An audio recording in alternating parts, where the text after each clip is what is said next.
Steve and I met in 2014, I guess, right? 2014, when our daughters, seated right here, were freshmen at Sandy Spring Friends School, and now our daughters, still seated right here, are freshmen together at Drew University in New Jersey. And let's see, Dr. Gimbel is a professor of philosophy at Gettysburg College, where he was the Edwin T. and Cynthia Shearer Johnson Chair for Distinguished Teaching in the Humanities. He holds a PhD from Johns Hopkins University.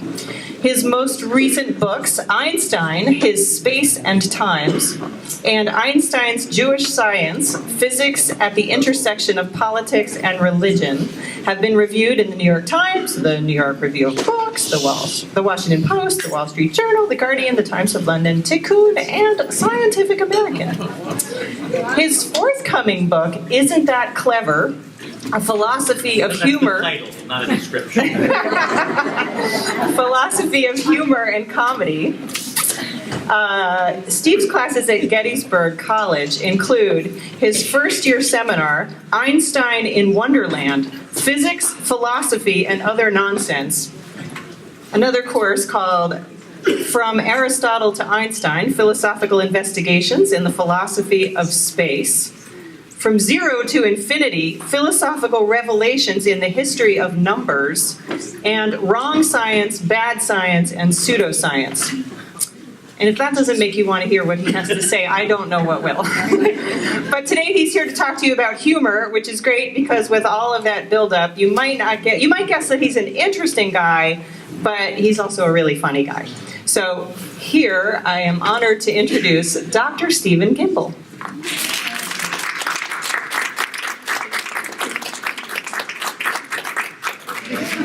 You guys are easy. So, the idea is this. We'll start, oh shoot, not the first slide I thought I was going to have. The idea is this. We have this idea of Jewish humor as if it's a thing, right? You'll find, we've all seen the big book of Jewish humor, right? People write about it as if it's a single unified concept. So, I don't know, professor, we need a thesis. My thesis is this. Jewish humor is not a single thing. Jewish humor, like all humor, is a byproduct of a culture.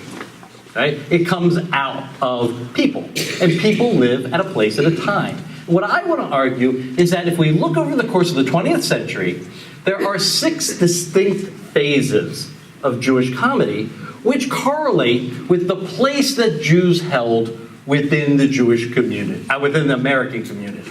So as Jews' place changed in America, what we see is Jewish humor changing along with it. Right? Humor is a cultural product, so as the culture changes, we should expect humor to change. And so what I want to argue tonight, this morning, is that, it's 10:30. The idea is, what I want to argue is that as we see the place of Jews changing in American society, we are going to see changes in Jewish humor. Now, the first phase, thank you. She wants me to call the book The 6 Phases of Eve. I'm working. So the first phase of Jewish humor comes out of the Yiddish theater. Now, the Yiddish theater really isn't American per se, right? These were Central European troops who would tour the various places in Europe until Europe just got too hot for us, right? The idea is you had pogroms, you had all sorts of oppression, and as the rest of the Jews emigrated, so too did the theater troops. They would come, they settled largely on the Lower East Side of Manhattan, and what you had were established theaters that would put on plays in the Yiddish language. Now, this was not just humor. It was actually, by and large, mostly drama. You would have, say, Shakespeare translated into Yiddish and sort of reset in a situation that made more sense to those who were living a Jewish life at the time. But it really was an importing of European artistic values. right? That is, it was just transplanted just like those people were transplanted. And it was theater for the whole community. So you would have a doctor sitting next to a butcher, sitting next to a person who cleaned houses, sitting next to a lawyer. And so this was, in a certain sense, highbrow culture, since it was meant to appeal to everyone. Now, there was humor, there were comedies, but it really was European sensibilities transported into an American context. Hit it, sweetie. It's not until the second phase, they're kids, that we start to really see what we can think of as the origination of Jewish American comedy. Now, what's interesting is, along with the changes in the Jewish place in America, you'll also see changes in technology. And with every new medium, Jews were there to make it funny. And so what we want to do is look at the primary modes of communication, see how Jews interacted with it, made it funny, but how that humor reflected their lived lives. So what you start to see when we leave this first phase is when you're going to take entertainment out of the community and take it to the country writ large, now suddenly you've got the socioeconomic split. And the entertainment, the humor that we're going to see come out of this first real phase of Jewish American humor really is lowbrow entertainment. Now, this comes from Jews who were immigrants. And the immigrant life is a hard life. And that's what you see reflected really in this first phase. You see people who are alienated from social power. They're at the lowest rungs of the social ladder, right? They bring, therefore, a very blue-collar working class sensibility to it. It's sweet. It starts with vaudeville, right? You have these traveling troupes, not unlike the Yiddish theater, except not in Yiddish, and for a general audience.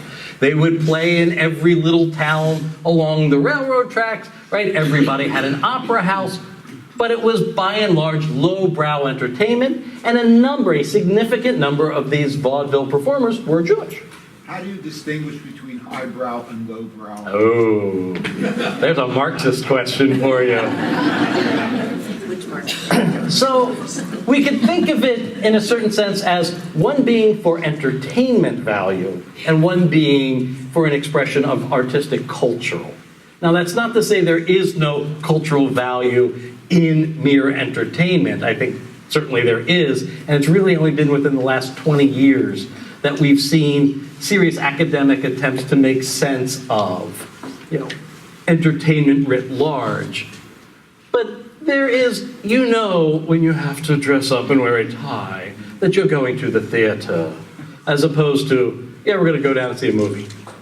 So we could think of it just in the basest terms. And vaudeville really wasn't for the upper echelon. This was lowbrow entertainment for the normal folks. And you do see Jewish comedians shot through vaudeville. Now, coming out of vaudeville were the Marx Brothers, right? You had really, this isn't the later version. So to get there, movies are the next technological step, right? The idea here is the nice thing about a film, it's this big. You can just ship it.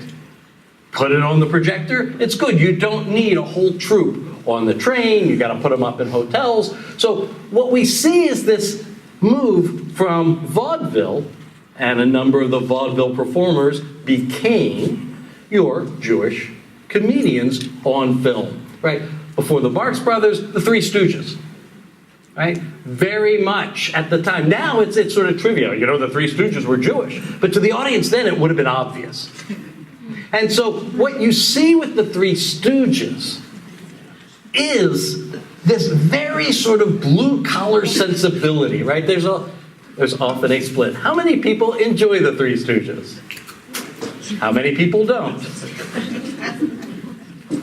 If the men would raise their hands, then the women would raise their hands. You'd see pretty much the same thing, with exceptions, but by and large, it's very gendered.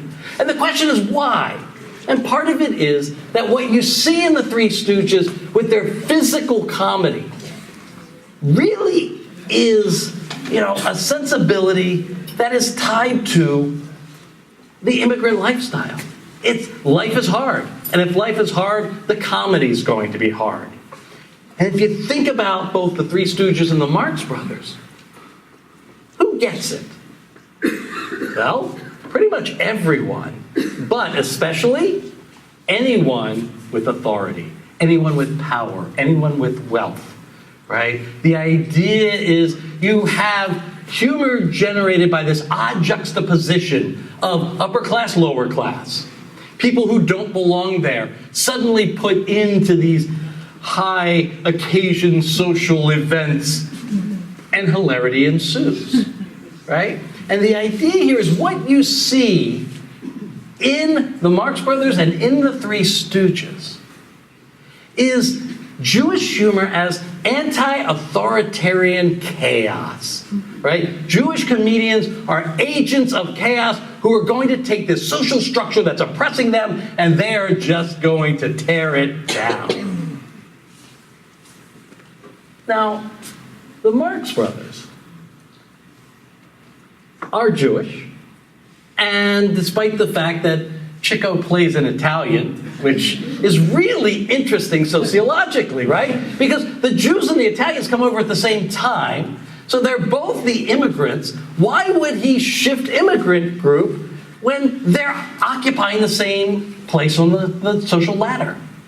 Now, to audiences, on the other hand, and again, to us, the Marx Brothers were Jewish, that's trivia. To audiences at the time, it would have been obvious who these people were. And so you have Jewish immigrants taking on, in Horse Feathers, it's the universities, A Night at the Opera, right? The idea is it's always places of high social standing. The most interesting one for us is going to be Animal Crackers. It's the only Marx Brothers film where they cop to being Jewish. And there are two places in it. The first is in that opening scene where Captain Spaulding comes out and in the opening song, "Did someone call me Schnorrer?" Right? There's a Schnorrer. So you're in the dorms, somebody orders pizza, everybody comes in for a slice. There's that one person who always comes in but never buys the pizza. That's a Schnorrer. So the idea here is we've got the Yiddish at the first, but then there's one scene. And this is actually the scene that started this entire project for me. Hit it, sweetie. This is a scene later on. You're going to see there's a fancy high society party. And one of the highlights of the party is that Roscoe W. Chandler, the world-famous art collector, is showing a very famous painting by the artist Beauregard. Yes. Your picture?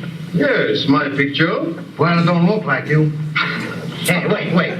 Someplace I met you before, because your face is very familiar. Well, after all, I'm one of the most well-known men in America. The newspapers will keep on running my photograph. You're not Dave Kabibble. Oh, nonsense. All right, hey, wait. Hey, if you're not Dave Kabibble, who are you? Now, please, Chandler is my name. Roscoe W. Chandler. Yeah, but I don't care about the name. You see, someplace I met you before, because your face is very familiar. Now, wait, let me see. Were you ever in Sing Sing? Please. No, I got it. Show me in. Oh, you let me alone. No, all right. Don't run away. Let her away. Oh, now, listen here. I have never been in these places. I spend most of my time in Europe. Europe. I got it now. I know. You come from Czechoslovakia. You are home, I tell you. I have never been there. Hey, wait up. Come here. Hey. I tell you the truth. Please, get away from me. Hey, you remember him? Who was he? He come from Czechoslovakia. You are wrong, I tell you. I told you before. You are mistaken. He come from Czechoslovakia, and I know who it is. And say be the fish peddler from Czechoslovakia. Ridiculous, I tell you. You're all Ridiculous. Wait. We prove it.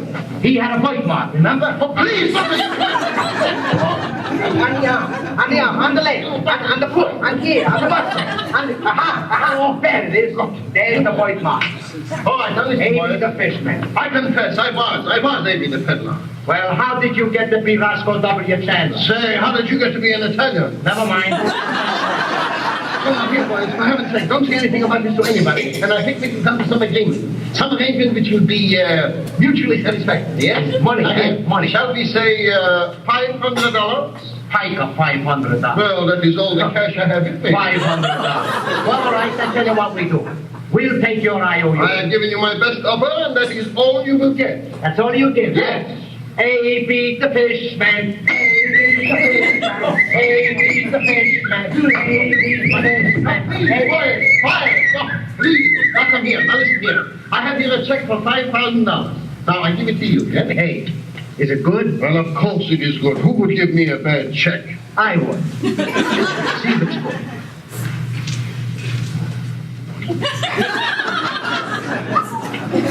All right. If you don't want the check, then that is all you will get. That's all we get? Yes. He's A, B, the fishman. A, B, the fishman. A, B, the fishman. A, B, the fishman. A, B, the fishman.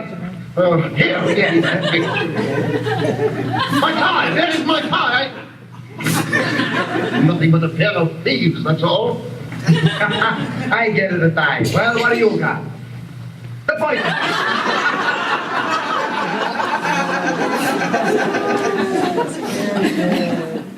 A magnificent scene. But what's really interesting about it is, right, I mean, notice the name he starts with, the name he has taken, Roscoe W. Chandler.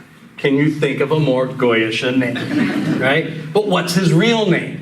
Davy, right? Exactly. Abraham. Can you have a more Jewish name, right? He is frightened that his entire life will be ruined if they know he's Jewish, right? How did you get to be Roscoe W. Chandler? How did you get to be an Italian? Right? There's, the one real, oh, you're Jewish. There's that one acknowledgement. And what you see in here really is this expression of Jews at the bottom rung. Who are the Jewish comedians? They're thieves, they're con men, right? The idea is they are the immigrant, right? And so what you see in the second phase of Jewish humor, which is really between the world wars, is Jews as agents of chaos, attacking the power structure. And that's what we see as Jews. They're rough. They're not cultured doctors and lawyers. They're con men. They're thieves. That's who Jews are. And what they're trying to do is attack this structure that's oppressing them. See? But then we hit the third phase. And here we see a radical shift. And that radical shift is in Jewish presentation. Now, what happens between these two? Well, World War II. And what you see is, the ongoing, ever-present Jewish fear of annihilation come true. And so you find more immigrants coming over, and those who are here, right? McCarthyism. You see anti-Semitism alive and well in America. And so there is this idea that we can't portray ourselves any longer as dangerous to the system, dangerous to the structure. Because if we're dangerous, that's dangerous to us. And what you see is a radical change in the humorous presentation of Jews. What you see here is a brand new way of being funny. But now the Jew has to be innocuous. The Jew has to be weak. The Jew has to be someone who is of no danger to anyone. And so the character that becomes the caricature that we put forward in terms of Jewish humor is radically altered, right? what you start to see is that Jews need to be kind. Jews need to be diminished. And we see a change in medium as well. All of a sudden, we have radio. And who makes radio funny? Jews. But when you look at the people, right? Jack Benny, Fanny Bryce, George Burns, Eddie Cantor, right? You get a very different sort of Jew, right? Especially when you look at that program that really, for most of the country, explained to them who Jews were, and that was a program called the Goldbergs. Now, Molly Berg was not only the lead actor, she was the writer, the producer. She really was a comic genius that we don't give her due.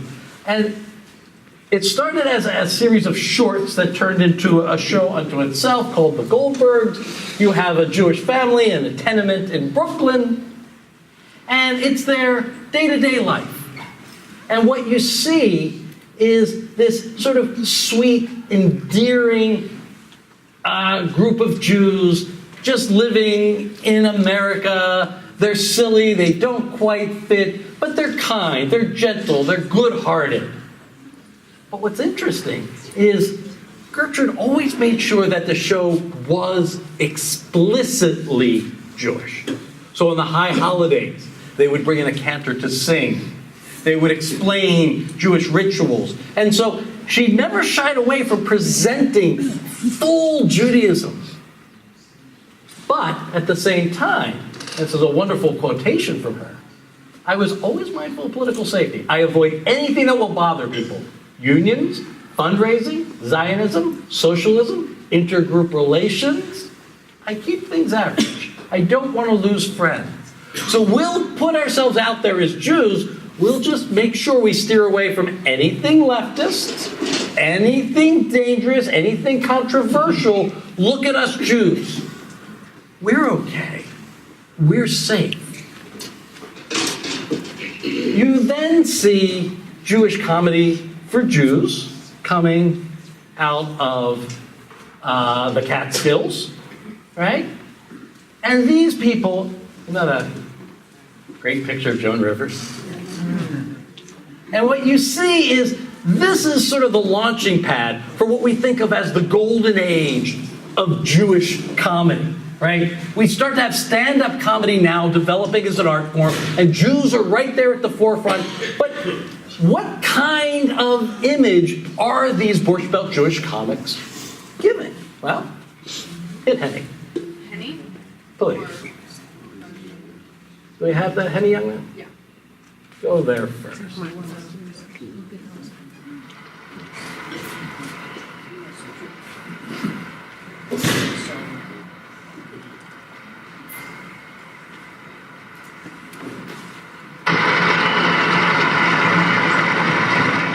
Married 41 years. We went back to Chicago, same hotel where we got married. Had the same suite of rooms. Only this time I went in the closet and cried. A lot of people say, how do you stay married for 41 years? Here's the secret. My wife and I go to a romantic restaurant twice a week. A little candlelight, a little wine. She goes Tuesdays, I go Fridays.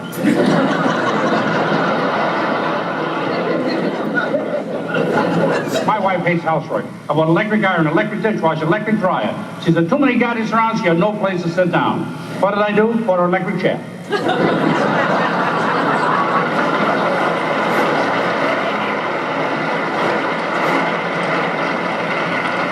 You must compromise. You must compromise when you're married. She wanted a fur coat, I wanted an automobile. We compromised. Bought her a fur coat, we keep it in the garage. She found a furrier who does his own breeding. He crossed a mink and a gorilla. Got a beautiful fur coat, but the sleeves are too long. I got a mother-in-law, I got to tell you, she raises parrots. She raised a 400-pound parrot. The parrot says, Polly wants a cracker. Now! We're going to Israel for a honeymoon. Incidentally, when I go to Israel, Your Honor, Ed, I'm having a tree uprooted.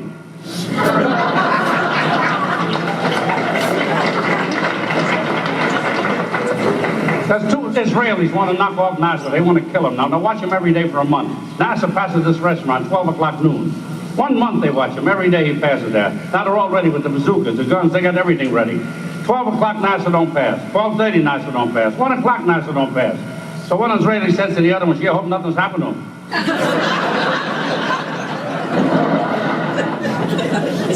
Hey, 2 guys meet one, says, "What's the latest dope on Wall Street?" He says, "My son."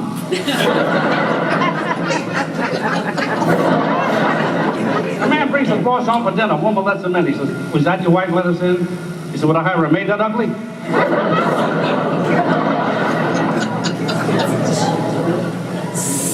2 guys meet one, says, "How's your children?" He said, "I haven't got any children." He said, "What do you do for aggravation?"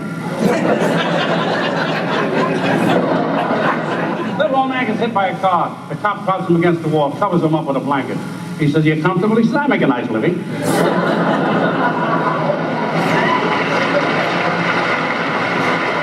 And probably the last of the great Borscht Belt comics, and possibly the greatest. Keep going? Rodney. Oh, I'm ugly. I stuck my head out the window, got arrested for mooning. I know I'm ugly. I went to a freak show. They let me in for nothing. Kid, I was an ugly kid, too. How ugly? How ugly?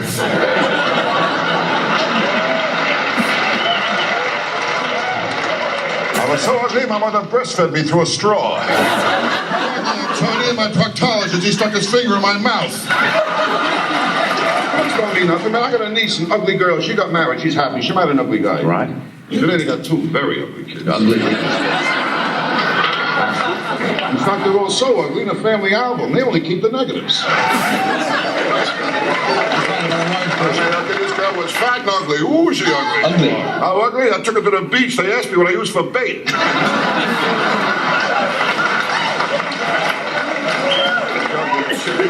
When I took her home, my mother put newspapers on the floor. I mean, ugly. I gave her a hickey. I got fur in my mouth. I was an ugly kid, too. I had plenty of pimples. One day I fell asleep in the library. I woke up, a blind man was reading my face. So when I was born, after the doctor cut the cord, he hung himself. My old man, he didn't like my looks either. But he carried around a picture of the kid who came with the wallet. Halloween, I open the front door, kids give me candy.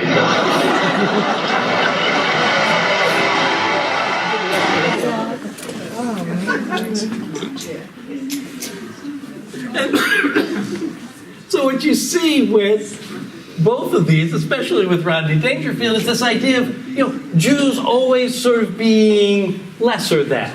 We use our humor to diminish ourselves because what that does is it sends a social signal that we're safe to have around. We're not dangerous. Look, we just make you laugh, right? And so what you see from these comedians is a radically different picture of the Jew. Still funny, but a different character that we're playing. Now, as technology advanced, the Borscht Belt comics started in the young medium of television. And the first comedy shows were largely Jews, right? Milton Berle, Jack Benny, The Phil Silver Show. But the greatest of them all, of course, was Sid Caesar's Your Show of Shows. And the writer's room, yeah, incredible. It is just, if there was a comic hall of fame, this was, the 37 Yankees. This was the greatest group of comic minds put together, and the results were amazing.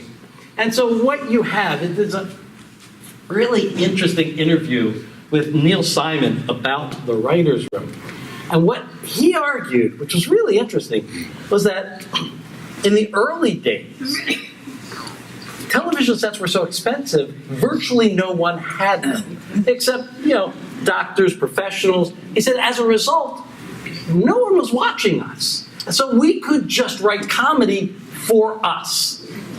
And so what you get is this really new, interesting, expressive brand of comedy and masterful.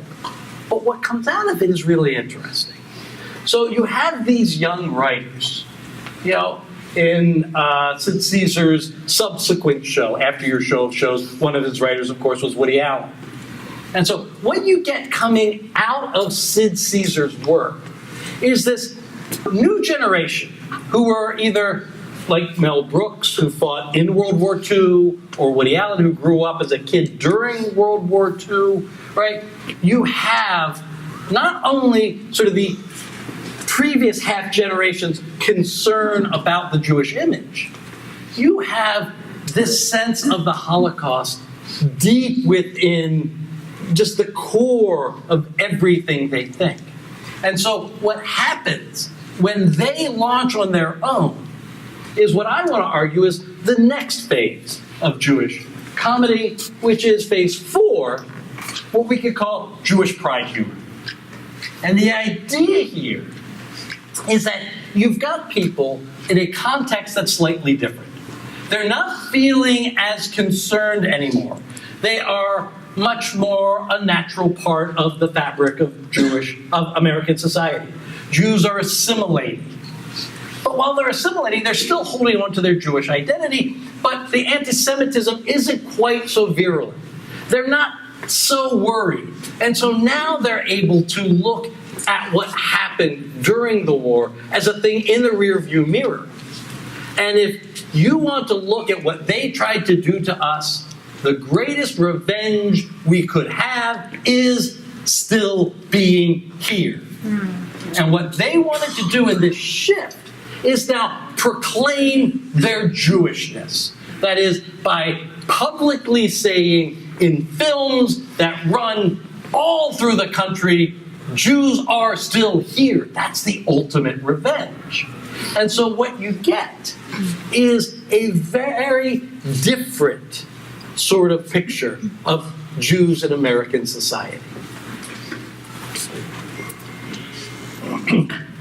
And so, what we see are Jewish comedians who are being explicit in their Jewish identity. And the place that you really see, I think, the point in time where the shift phase really happens is with that masterpiece that is Mel Brooks' first film. Okay, this one's going to be complicated. Just keep talking. So, we are, of course, talking about the film The Producers, which stars Zero Mostel and Gene Wilder. And, let's see, do you remember which... We're going to look at 2 scenes. The first scene is the scene where Max Bialystock, the struggling Broadway producer, first meets the accountant Leo Bloom, both Jewish, both clearly Jewish, but both very, very different kinds of Jews, right? Max Bialystock is sort of the archetype of the phase 2 Jew, right? He is the agent of chaos coming out, to destroy. He's the con man, the flim-flam artist, right? Leo Bloom is the phase 3 Jew, right? He's the little nebbish, right? He's them.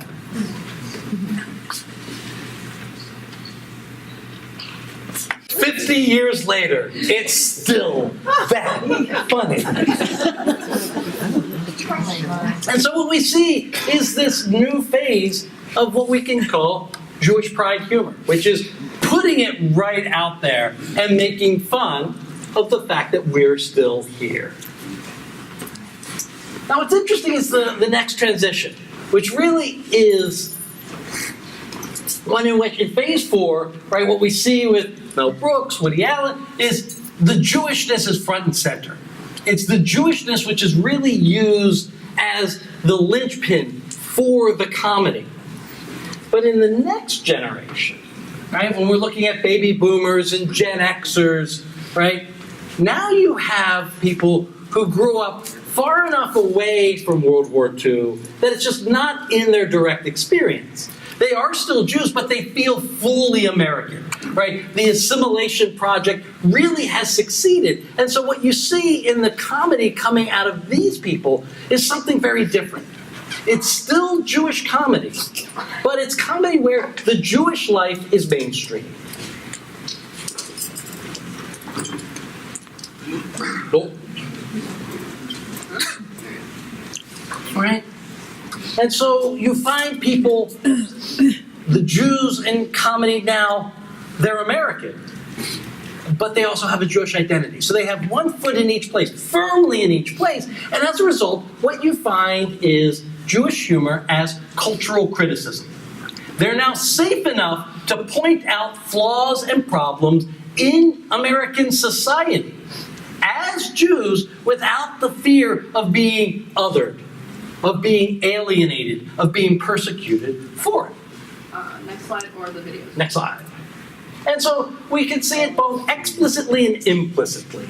Explicitly, we see it in people like Jon Stewart, in this area's own Louis Black. He's from Silver Spring, exactly. Sarah Silverman, Amy Schumer. What you see are explicit cultural critics, people pointing out in satire the flaws of American society that need to be fixed. Play Amy Schumer.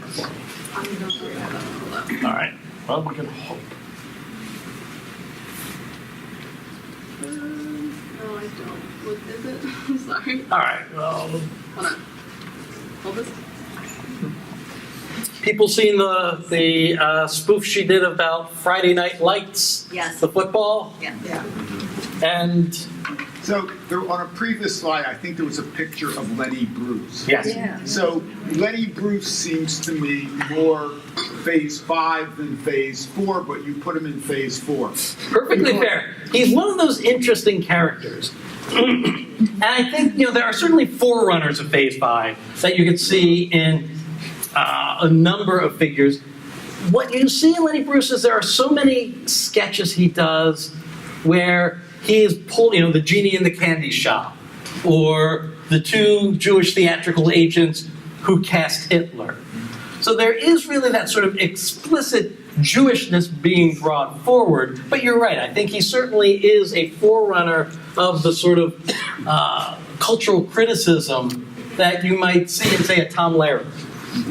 So there are certainly Jews before this phase who are going to be cultural critics, but who sort of predate, while it's still sort of dangerous. And those were comedians who were seen as edgy, right? I mean, we know what happened to Lenny Bruce, right? And so the idea then, we got it ready. And so I think you're right, is there's a little bleed over, there's some coming attractions.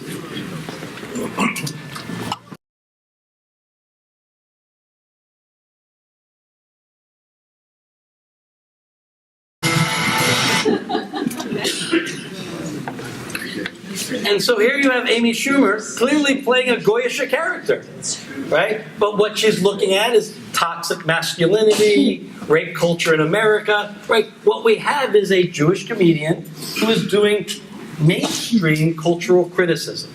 And that's really the shift that's happened in that next phase. And you see it not only explicitly, but also implicitly, right? Where you see Jewish life normalized, right? That it becomes sort of typical. And, let's play one more. Seinfeld.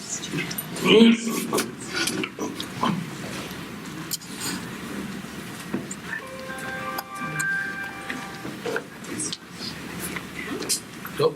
I've ever made in my entire life has been wrong. My life is the complete opposite of everything I want it to be.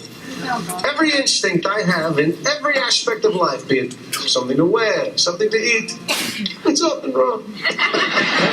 Tuna on toast, coleslaw, cup of coffee. Yeah. No, wait a minute. I always have tuna on toast. Nothing's ever worked out for me with tuna on toast. I want the complete opposite of tuna on toast. Chicken salad on rye, toasted, with a side of potato salad and a cup of tea. Well, there's no telling what can happen from this. Yeah, chicken salad's not the opposite of tuna. Salmon's the opposite of tuna, because salmon swim against the current, and the tuna swim with it. Good for the tuna. George, you know that woman just looked at you. So what? What am I supposed to do? Go talk to her. Elaine, bald men with no jobs and no money who live with their parents don't approach strange women.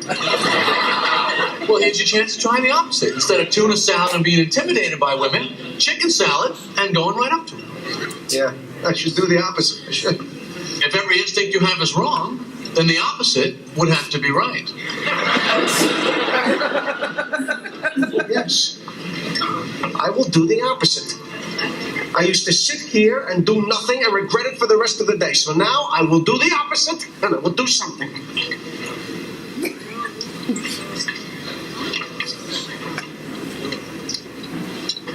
Excuse me, I couldn't help but notice that you were looking in my direction. Oh, yes, I was. You just ordered the same exact lunch as me. My name is George. I'm unemployed and I live with my parents.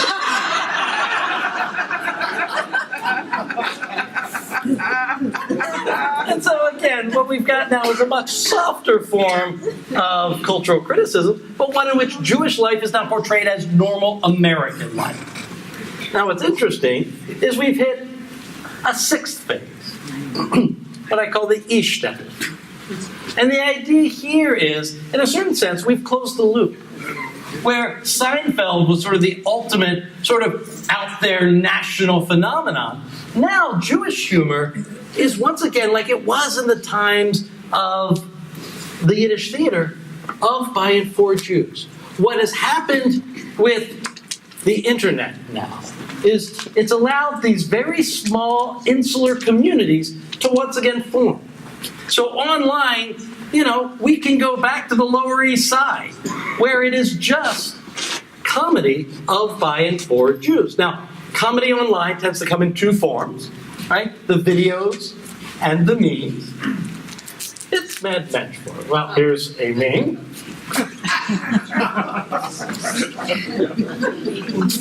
And then there are the videos. This one is... Yeah, it's the one. Yeah, it gets better.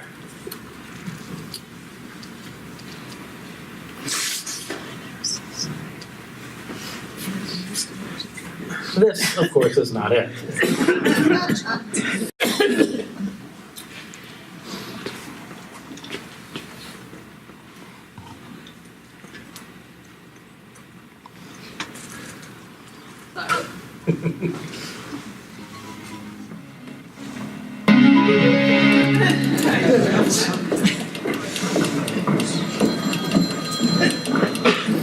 Good morning, Don. Joan, hold my calls.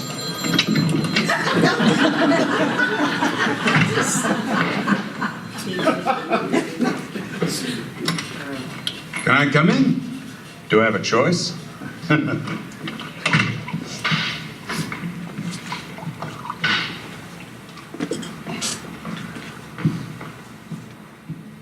Anybody ever tell you you drink like a goy?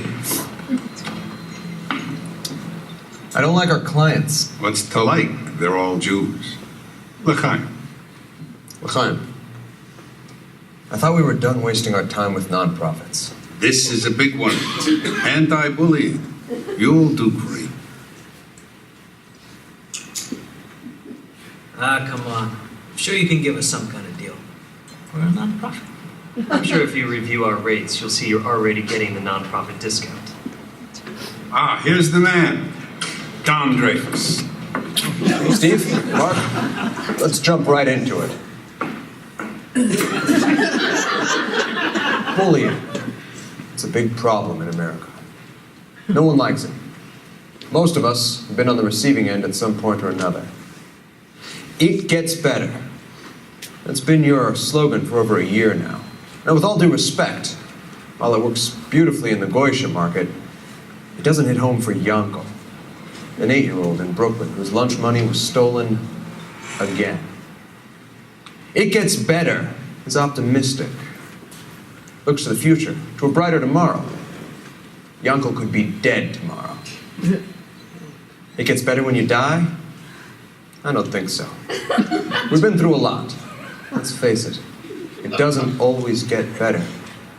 You want to reach the Jewish community? Cut the Bubba Mises. For Gentiles, it gets better. For Jews,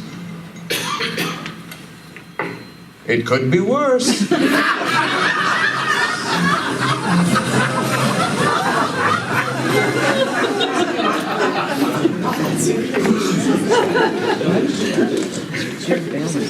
Outside of this room, you're not going to get the laughs. Right? So what we've seen is really, when you look at the Ark of Jewish Comedy through the 20th and now the early years of the 21st century, are 6 distinct phases, right? We started with the Yiddish theater, which was old world entertainment explicitly for the Jewish community, right?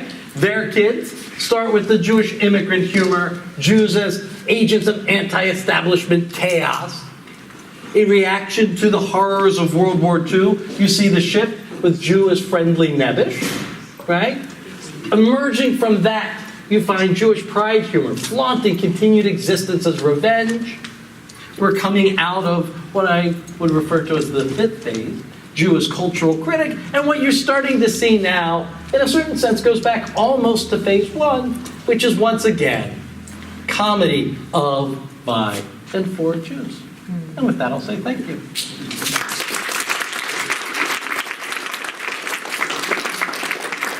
And of course, you'll have questions. Where would you put the marvelous Mrs. May? That's a wonderful question. And I think, you've got, it's somewhat here, it's somewhat here, right? So I don't think these things are neat and clean. I don't think they necessarily end at a certain phase. I think, you were right to point out that there are going to be forerunners, who are sort of a leading edge.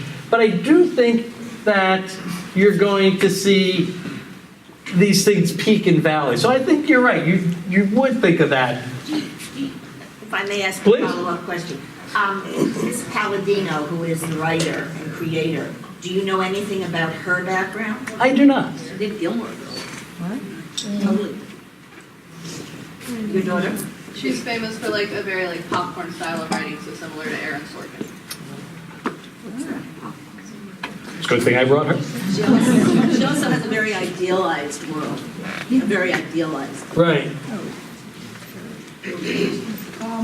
Yeah, I was just thinking in the friendly neighborhood, well, I don't know where you put Phil Silvers, but Jack Benny and Phil Silvers, in think of it, their characters were not explicitly Jewish, and they were playing against, or playing off, I should say, really deep elements of the anti-Semitic trope. And Jack Benny was this sort of vanilla guy in, his girlfriend, who was really Sadie Marks, and a cousin to the Marx brothers, was Mary Livingston, but he was cheap, and that was his. And then Phil Silvers, Sergeant Bilko, who was not a Jewish figure, because being a military sergeant probably wasn't that Jewish, but he was a slimy con. He was still that sort of Marx Brothers. But taking those elements of real anti-Semitism, if you comment on that. Yeah, and what's interesting is the way they made use of it, right? So it's sort of, we have the seesaw, it's the pivot point. And so I'll take what you're giving me in terms of these anti-Semitic beliefs, and what I'm going to do is I'm going to use them creatively to create something new out of them. I think that's certainly the case. A practical question. Do you have a videography? A list of, different, kind of select pieces? What you showed here tonight, or this afternoon. This morning. That's a good. I'm sure there's got to be, but you work in volume 53. Well, but even just kind of select really the best of the best. Wouldn't that be fun? That's winter break, sweetie pie. That's our project. There you go. Can you talk a little about the reactions, how they differ between Jewish and non-Jewish audiences with anyone or all? Sure, and I think, once you leave the Yiddish theater, you really are now doing comedy. You're entertaining a general audience. And so when you look at, Henny Youngman, right? He was on the largest national variety show. When you look at the Marx Brothers, they're playing nationwide. When you look at Seinfeld, it was not just in, the East Coast that the show was popular. And so what's really interesting, and I think you've seen this first in the Goldbergs, is this ability to project Jewishness out there beyond the Jewish community in a way that can be embraced by those who are non-Jewish. Now, that being said, some of these clips are going to get much larger laughs here, but I think they do play beyond just the confines of the Jewish community. And that's really been, I think, the hallmark, is that what you're trying to do is find what's human, what's universal out of specific experience. And I think that that's what's really interesting about this arc, is that what you do see is the Jewish experience changing.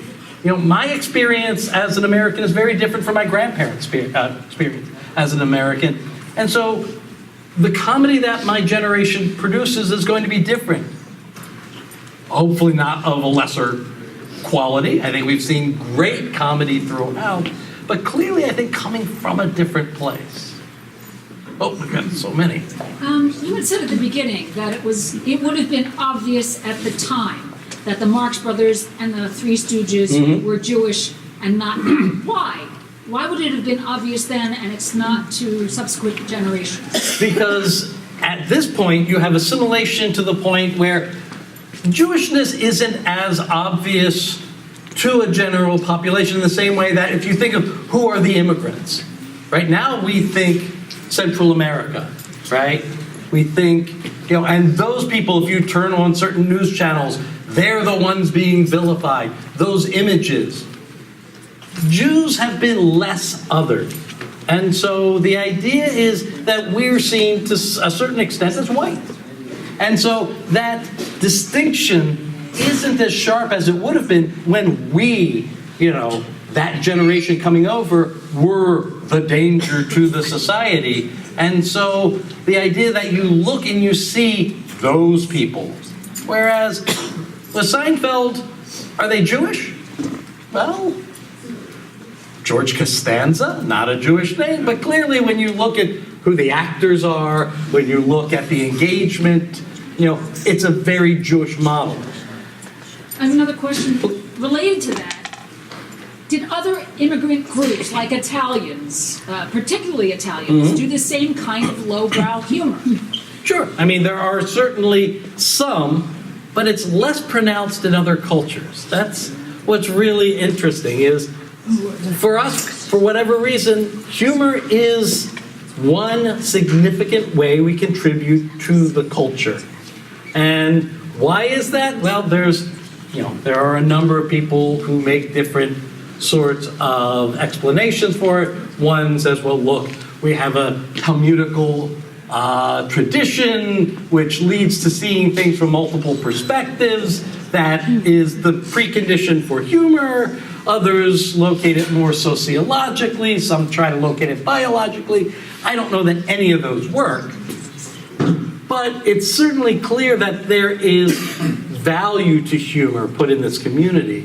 What's really interesting is what has happened as a result of Jewish pride humor. When we moved to sort of mainstream ourselves, what happened is you all of a sudden started to see other communities. So if you look at, say, Comedy Central now, it looks like the UN as you go through, right? You have all sorts of different backgrounds now able to approach stand-up comedy in ways that are true to their experience, but also, I think, novel and interesting.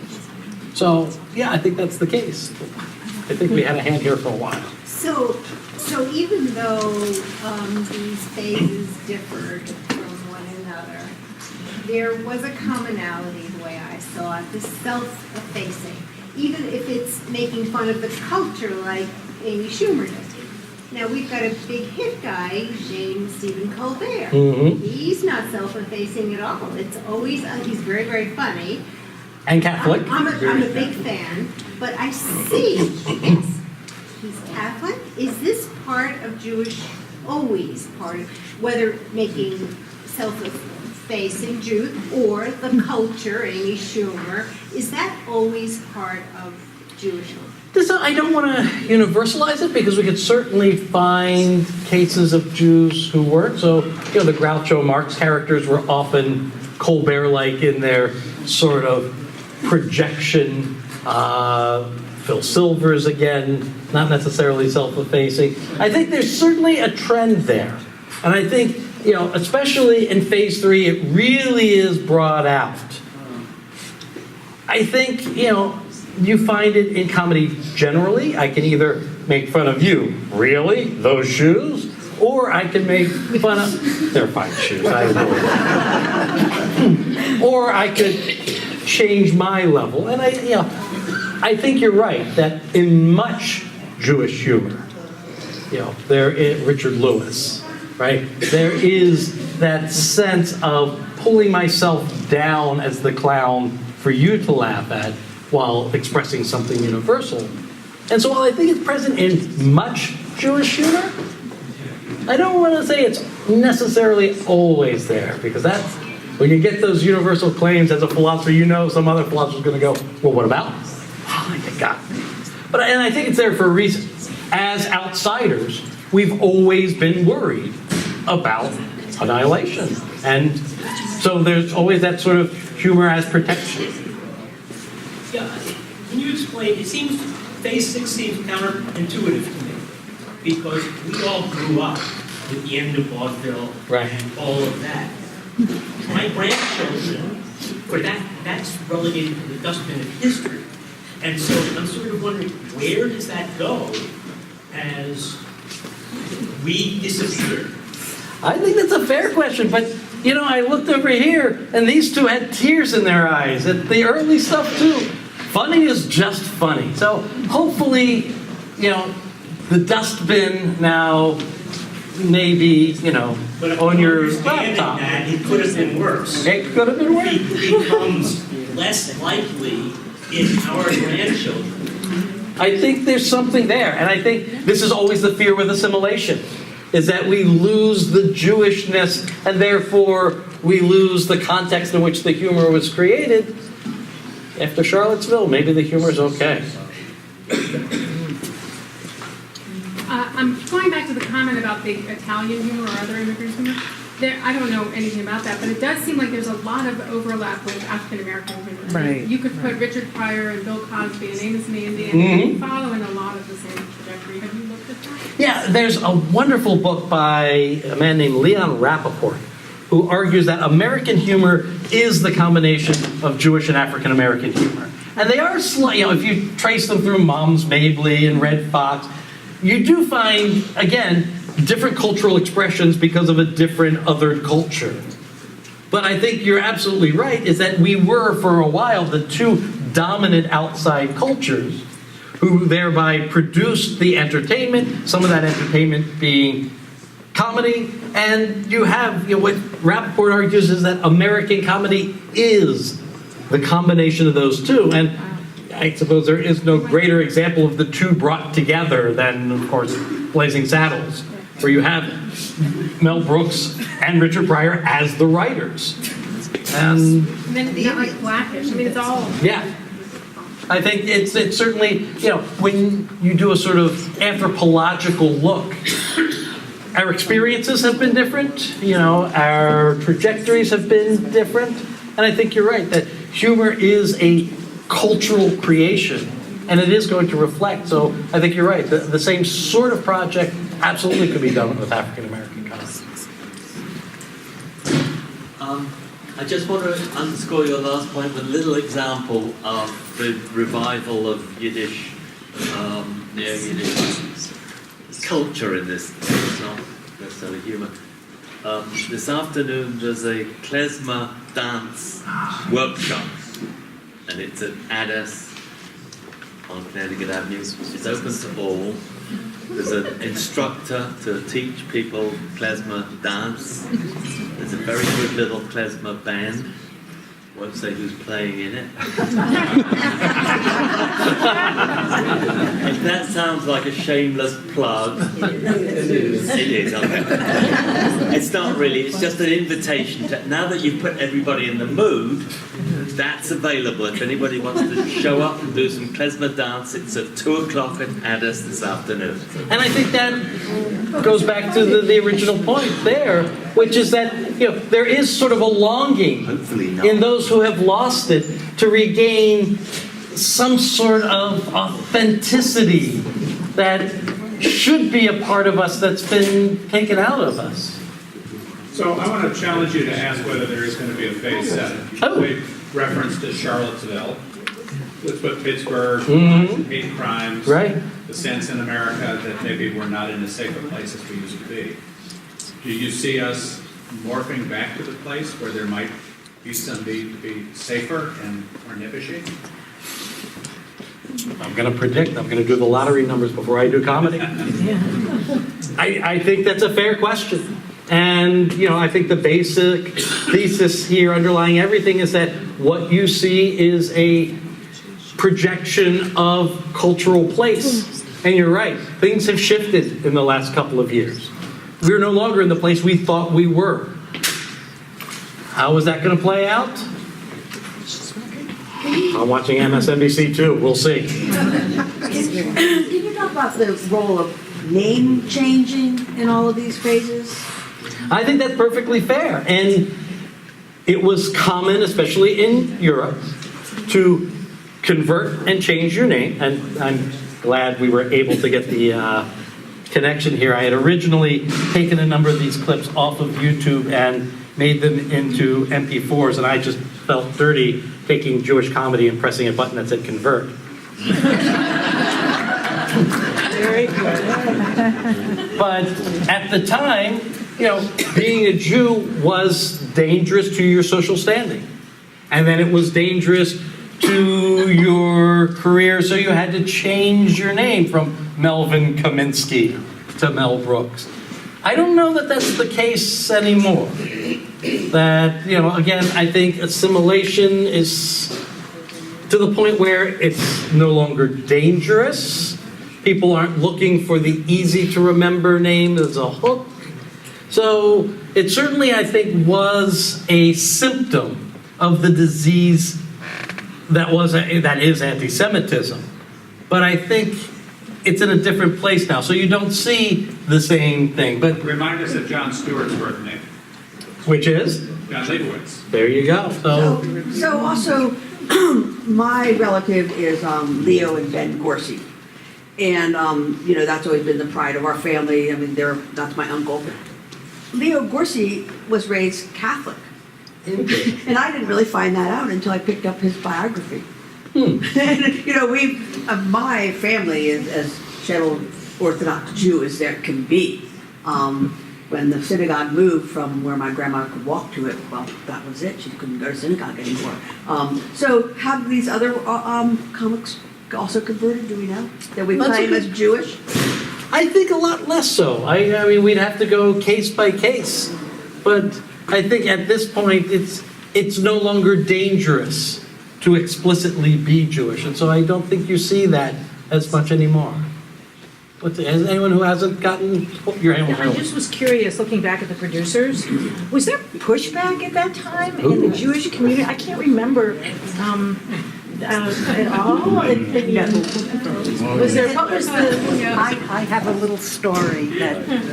I'm just curious because it's really outrageous. It is outrageous. I mean, even today it's kind of forever outrageous. My brother-in-law went to see the musical version of The Producers. He had never seen the movie.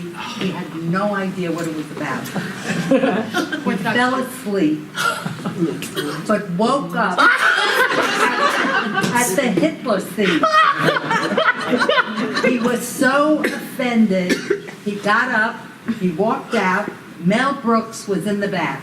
And he went over to Mel Brooks and he said, "You should be ashamed of yourself."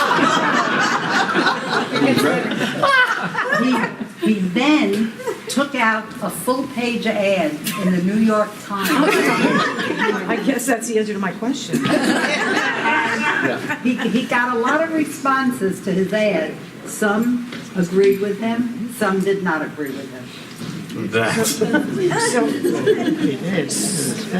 is this a typical? I don't know. I mean, that's a fair question. Historically, so we're looking 1970, almost 50 years ago. Well, just following up on that story, we have an old movie called, I believe it's Mel Brooks, To Be or Not to Be. Oh, a classic. And that is making fun of Nazis, and we thought it was a cute hoot, and we lent it to a Jewish friend who said, "Oh." Really? The original, of course, with Jack Benny. And Lubitsch made all those immigrants. Yeah. So, interesting. Well, two things. One, I was thinking that it seems like we could really take any of those and use that persona when it becomes necessary. Yes. And the other I was thinking is when you were saying we're not in the place where we thought we were. And I'm wondering if we get to the phase 5 when we are cultural critics, that gets taken too personally, and then we start that whole, now it's like a circle. We have to go back to, no, I'm just a minute. I think that's a fair question, and that's, I think we'll see. I was wondering about, I was thinking about the Nevish period, and well, here's what started me thinking. I have a good friend who's a Jewish woman who married into an Irish family, and she told me something that I never knew, which was that the honeymooners, Ralph and Alice Cramden, who were Jackie Gleason, basically Jackie Gleason and Ed Norton. I should have figured that out, but I didn't. She said they were really typically an Irish family, Alice and Ralph, although they were not presented as Irish. And Cramden is not an Irish name, and there's nothing Irish about how they were presented. But she said the emotional kind of gestalt of the whole thing was absolutely typically Irish. And so to Irish people, that must be completely obvious. But I'm wondering, we see all these people as obviously typically Jewish. I really wonder whether, was Jack Benny perceived as Jewish throughout the country? Or was he just like Mr. Benny? Benny, I think, is a strange case because he hid it so well. He celebrated Christmas. Right. He's always getting a present from Mary, but he's playing off being cheap. But I'm just wondering if, say, out where people don't know a lot, I mean, I don't know many Irish people, but out where people don't know many Jews, if they see these people as Jewish. And again, I think that varies with the times. When these people are held up as the outsiders, we need to worry about polluting our culture, then they become a little bit more obvious. But I think you're right that there are, and when you think back to, these were the groups of immigrants coming over. You had the wave of Irish, the wave of Italian, the wave of Jewish immigrants coming in, and so it becomes more obvious. And when you think I don't know, I'm not aware of a lot of Italian humor except the best one I can think of is Moonstruck. Jimmy Durante? Yeah, Jimmy Durante. But did he play off being Italian? I just watched The Man where he's wonderful. But he doesn't present himself as Italian, does he? Wait, I think that Sheridan says something to him about being Italian. I'm not sure. Well, that's a good question. But again, we could probably do the same thing with Italian culture. I have a feeling, and I wonder if you would know about statistics on this, that Jack Benny was just Speak up. that he played the violin, and he played the violin badly at Joe. And I remember being told by my musician mother, he's a wonderful violinist, he's just pretending to play badly. Well, why was he doing that? Because Jews, there was a anti-elite, anti-highbrow prejudice against Jews whose boys played the violin, like, but who would watch that? I can't imagine non-Jews watching Jack Benny. Really? He was certainly one of the biggest stars of his time. Okay, thank you. Good to know. Here I am. One last one. Annie. So I definitely experienced this a lot being in college, but non-Jewish people think that anti-Semitic jokes are the most okay of the offensive jokes to tell. So do you think that self-deprecating humor being the basis of a lot of Jewish humor contributes to that at all? If they're doing it to themselves, I can do it too, but sometimes take it too far. I think that's part of it. I think part of it is the humor ethos of your community. I mean, your age group really is now the punching up, punching down distinction. That it's okay to make fun of those with more social capital because that levels the playing field, but when you make fun of those with less social capital, that's oppression, that's bullying. And Jews are this interesting group where, on the one hand, they're a minority, on the other hand, they seem like a successful minority, and so it seems okay that it's punching up if you're anti-Semitic. And so I think there is that odd sort of sense. Now, the notion of intersectionality makes it all much more difficult. There isn't a hierarchy of oppression where, okay, you're on this shelf, you're on that shelf. And so I think that's part of what's happening. You also find on a lot of campuses, deep anti-Israeli sentiment, which gets then blended into anti-Semitic. And so I think these are complicated times. And I think, the question that was asked before, where is this going, requires an answer to where are we going? The answer is,